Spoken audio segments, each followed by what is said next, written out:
నమస్తే, welcome to Leo. నేను మీ జగన్. వాస్తవానికి ఏదైనా ఒక స్క్రిప్ట్ కావచ్చు, లేదంటే ఒక వ్యూహం కావచ్చు, ఏదైనా బయట పడింది అంటే ఖచ్చితంగా ఈ విషయం బయటకు వచ్చింది కాబట్టి దీన్ని ఖచ్చితంగా మనం ఇది కాకుండా ప్లాన్ బి వర్కౌట్ చేయాలి అనేటువంటి ఒక ఆలోచన ఉంటాం. కానీ వైసీపీ నేతలు మాత్రం చాలా భిన్నంగా ఉంటారని చెప్పుకోవాలి. అయితే పేర్ని నానికి సంబంధించి నిన్న వీడియో ఒకటి వైరల్ అవుతుంది. ఏంటి అంటే వ్యూహాత్మకంగా ఆర్గనైజ్డ్ క్రైమ్కి సంబంధించి మీరు ఇలా తీసుకోండి అని చెప్పేసి ఏదైతే మనం చూసాం, జెడ్పీ చైర్మన్ ఎవరైతే ఉంటారో హారిక గారి వాహనం పైన దాడి జరిగిందని చెప్పి, ఆవిడపైన దాడి జరిగిందని చెప్పి, ఇలా మీరు చేయండి అని చెప్పి పేర్ని నాని ఒక ఫోన్ కాల్ మాట్లాడడం, అది వైఎస్ జగన్మోహన్ రెడ్డి గారితోనా లేదంటే మనకు సజ్జల రామకృష్ణారెడ్డితో తెలియదు. సో ఒకసారి ఆ వీడియో మీరు చూస్తే మీకు చాలా క్లారిటీగా అర్థమవుతుంది. గుడివాడలో జడ్పీ చైర్పర్సన్ ఇష్యూ, దాని స్టేట్ వైడ్ ఇష్యూ మీద బీసీ లేడీ మీద అటాక్ చేశారు. తెలుగుదేశం ఎమ్మెల్యే బోండాలో ఎమ్మెల్యే డైరెక్షన్, పైనుంచి లోకేష్ డైరెక్షన్ అని కొంచెం గట్టిగా స్టేట్ వైడ్ గా అందరితో మాట్లాడించి కొంచెం చేస్తే బాగుంటుంది.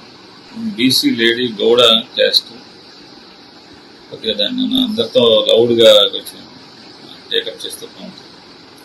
అంటే ఇది లేటర్ చెప్తే గానీ మనోళ్ళు. అయితే బిఎన్ఎస్ సెక్షన్ ప్రకారం 111 అంటే ఆర్గనైజ్డ్ క్రైమ్కి తెర లేపుతున్నారు అనడానికి దీనికన్నా ఇంకా ఉదాహరణ చెప్పాల్సిన అవసరం లేదు.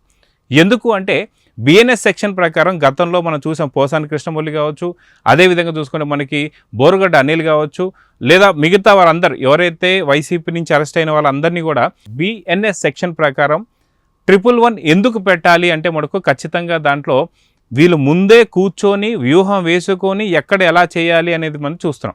గతంలో కూడా మనం చూసుకుంటే శ్రీశైలం లడ్డూలో బొద్దింకని, అదేవిధంగా కనకదుర్గ అమ్మవారి విజయవాడకి సంబంధించినటువంటి లడ్డూలో మేకొచ్చిందని చెప్పి వీళ్ళు చేసినటువంటి యొక్క ఏదైతే వీడియోలు కావచ్చు, ఇవన్నీ కూడా వ్యూహం ప్రకారమే జరుగుతున్నాయి. ఎందుకంటే తిరుమల లడ్డూకు సంబంధించి అది నెయ్యే కాదు అని తేల్చేసినటువంటి ఒక కోర్టుకు సంబంధించినటువంటి ఒక ఏవైతే వచ్చాయో అవి విన్న తర్వాత ఏదో ఒక రకంగా మనం దీన్ని తీసుకురావాలని చెప్పేసి అది శ్రీశైలం లడ్డూలో బొద్దింక అని చెప్పేసి, అదేవిధంగా విజయవాడ కనకదుర్గమ్మ టెంపుల్కి సంబంధించిన లడ్డూలో మేకొచ్చిందని చెప్పైతే చాలా హల్చల్ అయితే చేశారు. అయితే ఇదంతా కూడా ఫేక్ వీడియోస్ అని చెప్పి ఫోరెన్సిక్ సంబంధించినటువంటి బాగా తేల్చి చెప్పేసింది.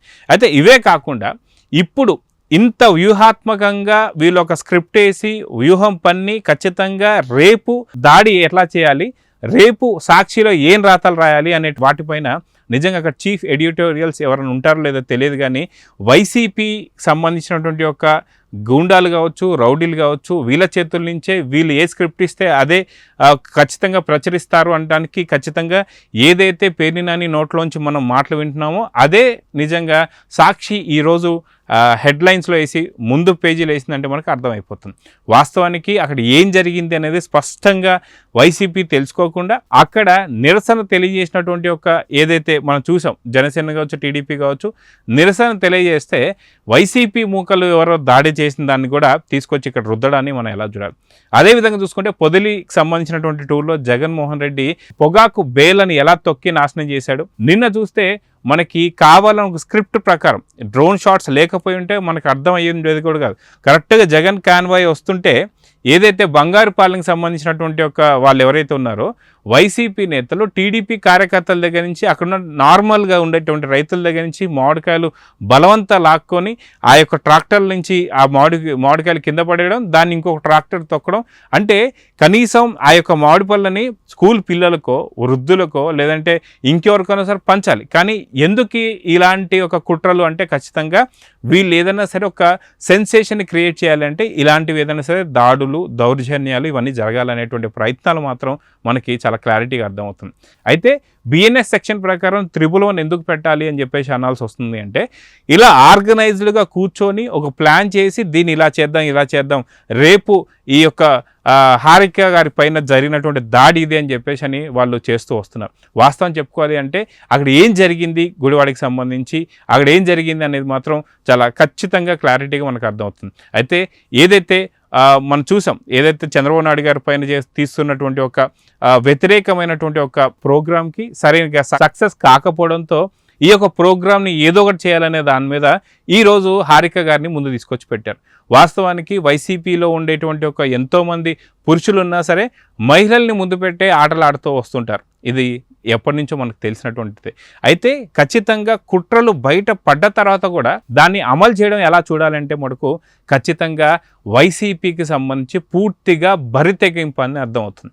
అయితే పేర్ని నాని మాట్లాడిన మాటలు ఒకసారి మీరు వింటే, ఏదైతే మీరు ఖచ్చితంగా చూస్తే 100కి 100% వ్యూహాత్మకంగా సాక్షిలో ఎలాంటి రాతలు రాయాలి, ఎలాగా కూటమి ప్రభుత్వం బురద జల్లాలి, అదేవిధంగా ఎలాగ చంద్రబాబు నాయుడు గారి పైన ఒక నెపం వేయాలి, ఇలాంటివన్నీ కూడా మనం చూస్తుంటే మనకు చాలా క్లారిటీగా అర్థమవుతుంది. ఏంటి అంటే మనకు ఖచ్చితంగా బిఎన్ఎస్ సెక్షన్ ప్రకారం 111 అంటే ఆర్గనైజ్డ్ క్రైమ్ వీళ్ళు చేయబోతున్నారు. ఇప్పటిదాకా జరిగినవన్నీ కూడా అదే రకంగా జరుగుతున్నాయి. ఏదైతే సింగయ్యకి సంబంధించినటువంటి ఒక కారు కింద, జగన్ కారు కింద పడిన తర్వాత అదే రోజు జగన్ కావచ్చు, జగన్ డ్రైవర్ కావచ్చు, పక్కనే ఉండేటువంటి పోలీస్ స్టేషన్కి వెళ్ళి వాళ్ళు ఫిర్యాదు చేయాలి, కానీ అది చేయలేదు. అది కాకుండా తప్పుదో పట్టిస్తానికి సంబంధించి ఇంకొక కారు, దేవినేని అవినాష్ అనుచరుడు కారు, ఏదైతే టాటా సఫారీ 0001 అనేటువంటి ఒక కారు ఏదైతే ఉందో దాన్ని తీసుకొచ్చేసి అక్కడ పోలీస్ స్టేషన్లో పెట్టడం, అక్కడ ఈ వ్యక్తే తొక్కిచ్చాడు, కానీ క్యాన్వాయ్తో ఎటువంటి సంబంధం లేదు. కానీ క్లియర్ ఫుటేజ్ వచ్చిన తర్వాత, వీడియో వచ్చిన తర్వాత ఏదైతే ఇది ఏఐ అని చెప్పి ఫేక్ వీడియో అని చెప్పేసి ఆర్కే రోజా లాంటి వాళ్ళు కావచ్చు, మిగతా వాళ్ళు కూడా చాలామంది చెప్పారు. కానీ ఫోరెన్సిక్ కూడా చాలా క్లారిటీగా ఇక్కడ ఎక్కడ కూడా మార్ఫింగ్ జరగలేదని చెప్పింది. ఇవే కాకుండా ఏదైతే మనకు సంబంధించి ప్రభుత్వానికి సంబంధించినటువంటి ఒక లాయర్లు ఎవరైతే ఉన్నారో 2 వారాలు గడువు కోరారు. ఎందుకంటే ఇంకా ఇలాంటి 6 వీడియోలు ఉన్నాయని చెప్పి వాటికి సంబంధించి చాలా క్లారిటీగా మీకు చూపిస్తామని చెప్పడం మనం చూస్తూ వస్తున్నాం. ఇలాగా ఎన్నో రకాలైనటువంటి ఒక ఆర్గనైజ్డ్ క్రైమ్ చేస్తూ ముందే పకడ్బందీగా ప్రణాళికల ద్వారా హైదరాబాద్లో వీకెండ్స్లో మీటింగ్ పెట్టుకొని ఈ వారాంతం కూటమి ప్రభుత్వం పైన ఏం చేయాలి. అదేవిధంగా చూసుకుంటే తిరుపతిలో మొన్న జరిగినటువంటి ఒక చర్చ ఏదైతే ఉందో అక్కడ కూడా కూటమి ప్రభుత్వం పైన కావచ్చు, లేకపోతే టీడీపీ కానీ జనసేన కానీ వ్యక్తిగతంగా వాళ్ళపైన ఎలాంటి దాడులు చేయొచ్చు, ఎలాంటి మానసిక దాడులు, అదే ఎలాంటి భౌతిక దాడులు చేయొచ్చు అనేటువంటి ఒక పక్కా ప్రణాళికలు చేస్తూ ఉన్నారు. సో దాంట్లో భాగంగానే పేర్ని నాని నిన్న చెప్పిన తర్వాత ఆ వీడియో బాగా వైరల్ అయిన తర్వాత కూడా మళ్ళీ దాన్ని వాళ్ళు ప్రచురిస్తున్నారంటే మనకు దీన్ని బరితెక్కింపు కాదా అని చెప్పైతే ఏపీ ప్రజలు అడుగుతున్నారు. సో అయినా సరే 151 స్థానాల నుంచి 11 స్థానాలు పడిపోయిన తర్వాత ఇంకా ఇలాంటి పనులు చేస్తుంటే ఒకటి కూడా మిగలదా అని చెప్పి ఏపీ ప్రజలు అయితే అంటున్నారు. సో చూద్దాం జరగబోతుందో. నమస్తే.